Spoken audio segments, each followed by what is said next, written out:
ఆహారంతో ఆరోగ్యం లక్ష్మణ్ ఆరోగ్య గ్రామం. ఆరోగ్య గ్రామంలో మదనపల్లికి సంబంధించిన సాఫ్ట్వేర్ ఇంజనీర్స్, అంటే బెంగళూరులో సాఫ్ట్వేర్ ఇంజనీర్లు అన్నమాట.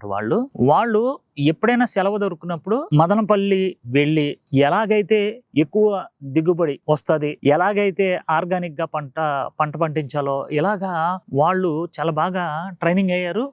దానికి సంబంధించిన వాళ్ళు మన ఆహార విధానం పాటించడానికి ఆరోగ్య గ్రామానికి వచ్చారండి. మనకున్న ఈ 4 ఎకరాల్లోని ఏంటి సార్ ఖాళీగా ఉంచకండి, మనం చేద్దాం, మేము ఉంటాం, సపోర్ట్ గా 4 రోజులు ఉంటాం కదా, మీకు నేర్పుతాం అని చెప్పేశారు.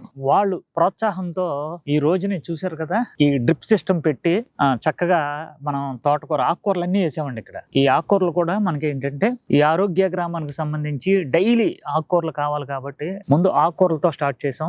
అలాగే రామలక్ష్మణుల గారితో స్టార్ట్ చేసింది ఏంటంటే బెండ విత్తనాలు, సొరకాయ, బీరకాయ, దొండకాయ, ఇలా కొన్ని వాళ్ళతో మనం మొదలు పెట్టించాం. కానీ ఇదైతే చాలా బాగుందండి. వాళ్ళు దగ్గరుండి మాకు ఇలాగ నేర్పారు. చూద్దామండి. అంటే ఈ రోజున మనం విత్తనాలు పెట్టాం, తోటకూర, కొత్తిమీర విత్తనాలని కూడా మనం పెట్టాము. పెట్టిన తర్వాత దానికి మనం డైలీ ఒక అరగంట అలా స్విచ్ చేసినప్పుడు చూసారా చక్కగా మనకి వర్షం పడినట్టు, చూసారా ఎంత బాగా అవుతుందో. అలాగే మన ఆరోగ్య గ్రామానికి వచ్చిన వాళ్ళందరూ కూడా ఈ పంటలు పండించి వాళ్ళందరికీ ఎంతో రుచికరంగా వంటలు పెట్టి ఆరోగ్యకరంగా వాళ్ళని బాగు చేస్తామని తెలియజేసుకుంటూ, ఆహారంతో ఆరోగ్యం లక్ష్మణ్ ఆరోగ్య గ్రామం.